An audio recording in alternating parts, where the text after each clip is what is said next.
Bonjour. Aujourd'hui, je vais élaborer un sujet qu'on a effleuré un petit peu dans les livres.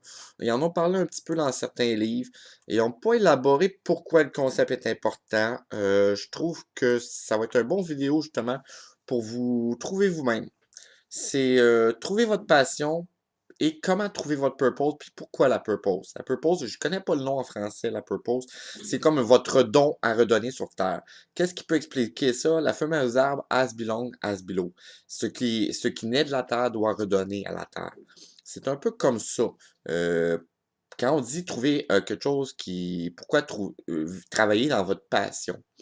Parce que votre passion, c'est une vibration, c'est la vibration positive la plus puissante sur Terre, avec l'amour. Tout ce qui vit d'amour, ils disent, même dans la Bible, tout est amour. Puis pourquoi? Parce que justement, c'est l'essence même de la vie. Le soleil nous nourrit, puis on vit d'amour. Quand on travaille dans ce qu'on aime, c'est sûr que c'est une question de temps afin qu'on obtienne la réussite. Vraiment, euh, quand- pourquoi on réussit plus? Parce qu'on est capable de soulever des défis pour justement travailler dans notre passion. Avec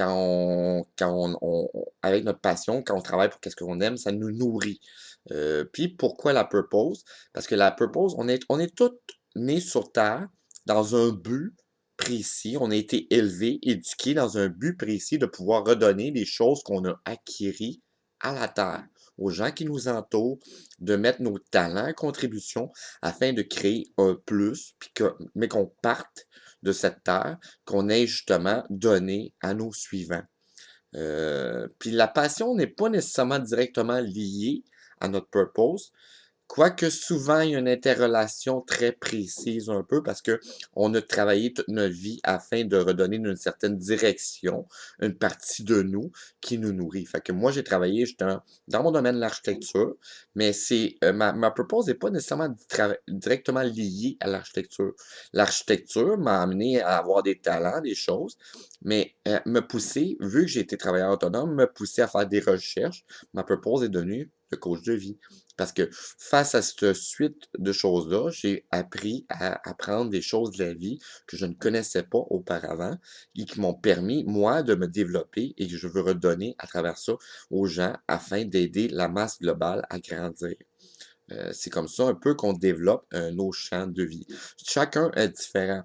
Il y en a qui ont élevé des enfants toute leur vie, qui ont appris des modes de pensée, d'éducation, puis en transférant une meilleure éducation, déjà là, ils redonnent à la terre de leur éducation qu'ils ont donnée en faisant des choses qu'ils aiment aussi, puis ils vont redonner l'amour à leurs enfants. Fait que des fois, c'est juste des coutumes, des valeurs, des croyances personnelles qui est bon de perpétuer. Chaque chose est importante. Je pense que quand on redonne à la terre de notre âme afin d'en laisser une trace, on grandit à travers tout ça. Quand on réussit ce grand concept global-là, justement, on peut avancer plus vite, on s'épanouit soi-même. Quand ils disent Find your purpose, trouver votre passion aussi, c'est justement dans le but de pouvoir grandir et passer à l'étape suivante qui est l'accomplissement personnel total. Merci.